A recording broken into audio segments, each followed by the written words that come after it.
Hello, advanced biology students. This is our lecture on meiosis and a little bit with techniques for doing testing on fetuses and chromosomal abnormalities. So basically, meiosis is another type of cell division that occurs in the germ cells. And the germ cells are located in the gonads, which are the ovaries and testes. And ultimately, what we are doing in this process is forming the sperm cells of a male organism and the egg of a female organism. But the egg is also known as the ovum. And because we are going from a diploid cell to a haploid cell, so for humans, we need to reduce the chromosome number from 46 to 23, we need to have two consecutive divisions. And we call those two divisions meiosis 1 and meiosis 2. And the significance of meiosis 1 is that the chromosomes of each homologous pair are going to separate.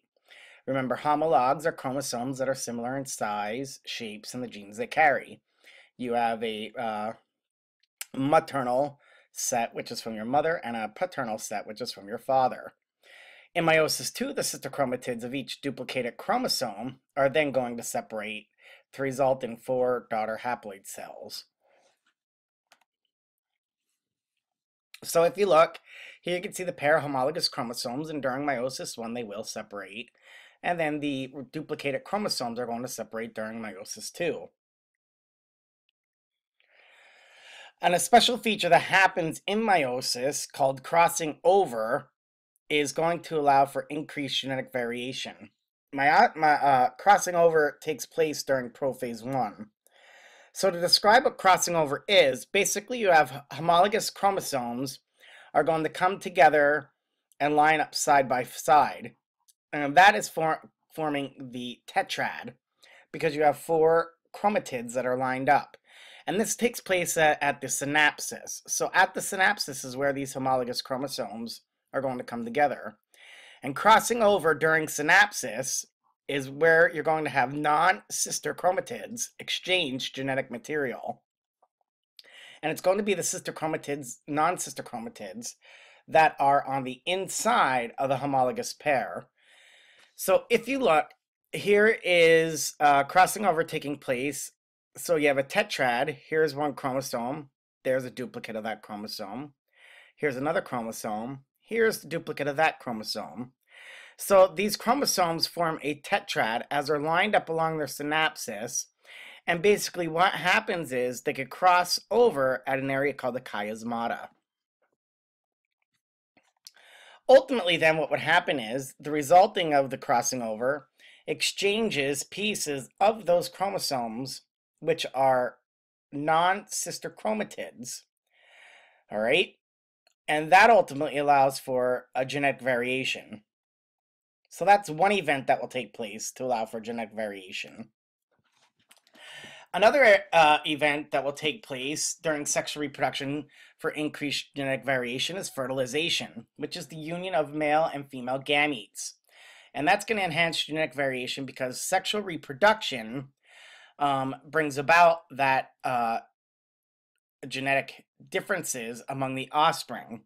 And some offspring may have a better chance of survival and may have better reproductive success than others. So this is an advantage to a population because sexual reproduction does increase genetic variation among the offspring.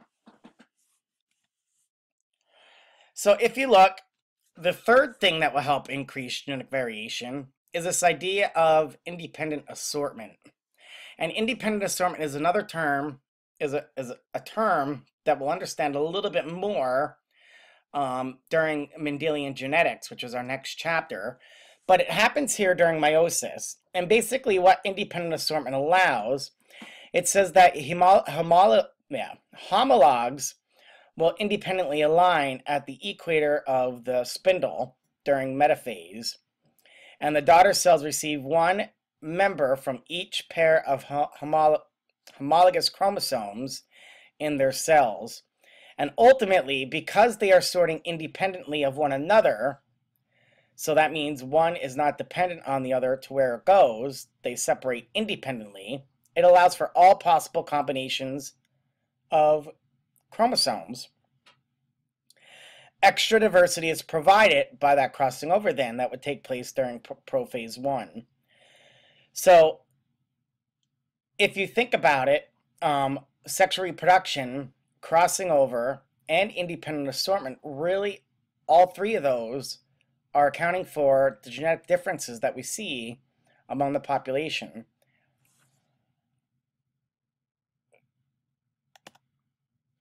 So let's examine meiosis. In meiosis, it requires 2 division cycles: prophase, metaphase, anaphase, and telophase. And you've heard of all those phases in mitosis. Now, the general events of what's going on during those phases is very similar to mitosis. However, these are 2 separate processes. And all these phases are going to take place during both meiosis 1 and meiosis 2. So we'll call it prophase 1, metaphase 1, anaphase 1, telophase 1. And then you have this process in between meiosis 1 and meiosis 2 called interkinesis. Interkinesis is a stage in between where there is no DNA replication, because remember, the ultimate goal, or one of the goals of meiosis, is to reduce the chromosome number. So it's a resting phase where DNA replication does not take place. And then the cell will undergo meiosis 2. And in meiosis 2, you'd have prophase 2, metaphase 2, anaphase 2, and telophase 2. And then cytokinesis would take place again. So if we look, here you can see the plant cell and the animal cell in picture. What will happen in prophase 1, chromosomes, and this diagram is outlined in your textbook, by the way. But in prophase 1, chromosomes have duplicated homologs, and they pair during synapsis, and crossing over may occur. In metaphase 1, homologs align independently at the equator. In anaphase 1, homologs separate and are pulled toward the poles of the cell. In telophase 1, daughter cells have 1 chromosome from each pair of homologs.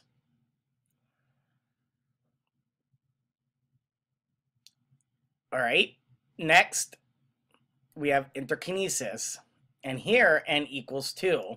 If we go back to the beginning, 2n equals 4, so we're diploid, and now we're haploid. So in interkinesis, chromosomes still consist of 2 chromatids, so we need to reduce that even yet.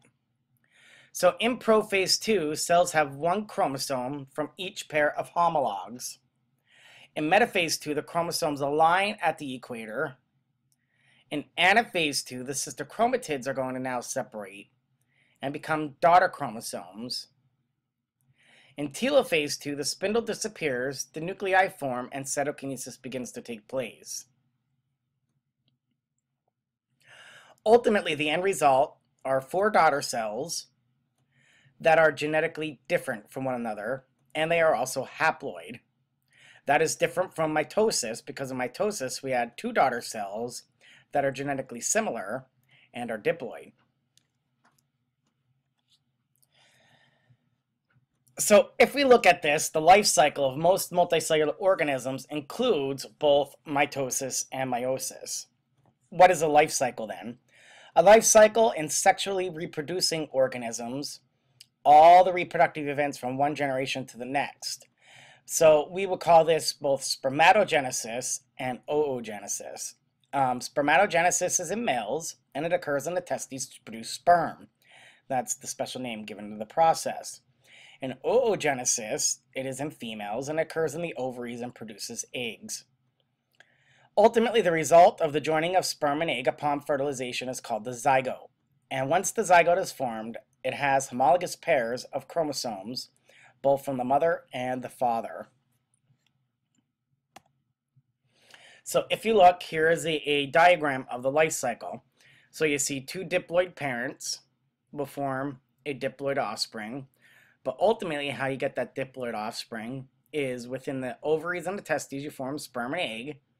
And the sperm and egg will unite. So here's the egg. So after meiotic cell division, the ovum has formed in the female. And in the male, spermatogenesis is taking place. So 23 chromosomes here, 23 chromosomes here. Upon fertilization, we restore that diploid number to 46, and from that point on, mitosis will take place. In plants and other animals, we usually form spores. Basically what we see here, here's the life cycle of a plant. So you have the gametes, and the gametes will fertilization, you form the zygote. So this would be a pea plant here. And this is what we call the sporophyte, and the sporophyte would be 2N. And the sporophyte would form sporangium, and those are ultimately going to have meiosis undergo to form the spore. In that stage, we call it the gametophyte. So the diploid stage is a sporophyte, the haploid stage is a gametophyte. Over here in algae, you have the gametes, fertilization results, the zygote is 2N, meiosis takes place, the spore, or the individual itself, is haploid. So the zygote is diploid, and the individual will be haploid. And we'll do a little work with life cycles in class. Meiosis can be compared to mitosis. So if you look, here is an overall diagram illustrating both. Have a firm understanding of how these processes are somewhat similar, but more importantly, how are they different? What are their end results? What are their purposes in a multicellular organism? Chromosomal abnormalities. And we'll get more into genetics, but here are some chromosomal abnormalities that can be inherited. An abnormal chromosome number is sometimes traceable to non-disjunction. Non-disjunction in meiosis 1 is when homologs do not separate, and both will go into the same daughter cell. Or in meiosis 2, the sister chromatids will fail to separate, and both daughter chromosomes go to the same gamete. So that is what non-disjunction is. So you have two different types of cells here in a eukaryotic cell. You have those cells that are going to be polyploidy and those cells that are aneuploidy. A polyploidy cell is a eukaryotic cell that has 3 or more complete sets of chromosomes. An aneuploidy is one when an organism has more or less than the normal number of chromosomes. An example there would be monosomy and trisomy. So monosomy only have one type of chromosome. Trisomy is when you have 3 types of a chromosome. So here you can see an illustration of what non-disjunction would look like. Non-disjunction of chromosomes during meiosis 1 of oogenesis, followed by fertilization with normal sperm, result in cells over here being 2M plus 1, 2M plus 1, 2N minus 1, 2N minus 1. Here you can see it, non-disjunction of chromosomes during meiosis 2 of oogenesis, followed by fertilization of the sperm. So you can see it here as well, another example. So what are some chromosomal abnormalities? Trisomy 21 is called Down syndrome. Over 90% of individuals with Down syndrome have 3 copies of chromosome 21, which is an autosomal chromosome. Ultimately, a female in her 30s, from about age 35 on, starts to increase her chances of having a child with Down syndrome. Other abnormal sex chromosome inheritance would include both Turner syndrome and Klinefelter syndrome. Turner syndrome is in females, when females are born with only a single X chromosome. And in males, Klinefelter syndrome has 2 or more X chromosomes in addition to the Y. So in both of those cases, you're going to have distinguishable characteristics among the offspring that you'll be able to see. Other things that could happen with chromosomes, you could have something happen to their structures.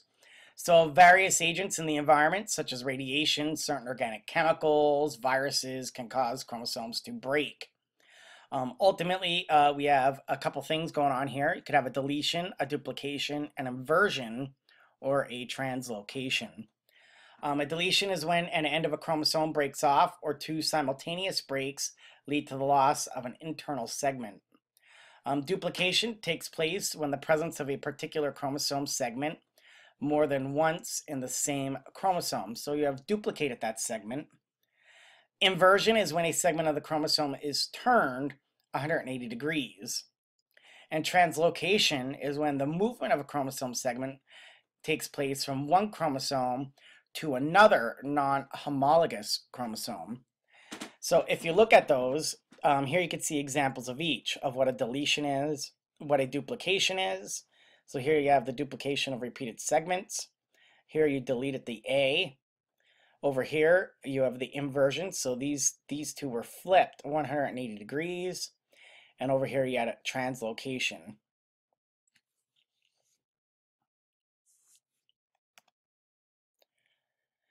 So ultimately, all cells receive DNA from pre-existing cells through the process of cell division.